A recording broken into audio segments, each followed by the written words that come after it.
Aujourd'hui, la question est-ce que vous êtes extraordinaire? Est-ce qu'il y a quelque chose chez vous qui fait que vous êtes extraordinaire dans un domaine particulier, avec une compétence particulière ou avec un physique particulier, qui ferait que ça pourrait vous aider pour pouvoir créer votre entreprise?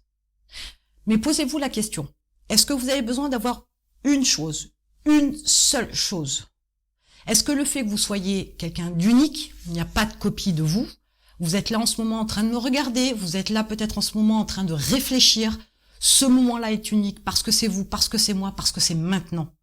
Donc, qu'est-ce que vous avez d'extraordinaire qui vous permettrait de créer une entreprise? Qu'est-ce qui pourrait vous permettre de faire la différence avec vos concurrents? Ne cherchez pas forcément une chose, cherchez-en plusieurs, mais ce sont peut-être de petites choses qui, regroupées, font de vous quelqu'un d'extraordinaire, quelqu'un de différent. C'est la différence qui fait être extraordinaire. Ce n'est pas une chose en particulier. Si on ne vous aime que pour une seule chose, si on vous remarque que pour une seule chose, vous n'êtes pas un être complet. Vous êtes juste un morceau de vous, où on ne prend de vous qu'un seul morceau.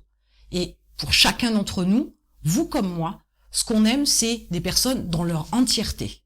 Donc recherchez en vous des choses qui font que vous êtes unique. Unique par votre façon de faire, par votre façon de parler, par votre manière d'effectuer un travail, par votre manière de vous habiller, par exemple, pourquoi pas, peu importe, mais cherchez plusieurs choses, parce que c'est ce qui fait la globalité de votre extraordinaire présence, de votre extraordinaire personnalité, de votre côté extraordinaire qui va vous permettre de créer votre entreprise. Cherchez plusieurs choses, ne vous limitez pas à une seule chose.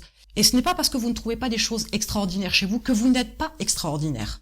Vous l'êtes parce que votre démarche, elle est là de faire quelque chose, de faire avancer, de donner, d'offrir, de proposer, de parler, d'échanger. Peu importe la démarche, mais faire quelque chose, le montrer, le partager, c'est déjà être extraordinaire. C'est déjà pouvoir partager quelque chose et apporter autre chose à quelqu'un d'autre. Donc ne cherchez pas à avoir un talent exceptionnel, mais cherchez toutes ces petites choses en vous qui font de vous quelqu'un d'unique. Et c'est en cela que vous pourrez être extraordinaire. Je vous laisse noter dans les commentaires vos réflexions sur le sujet.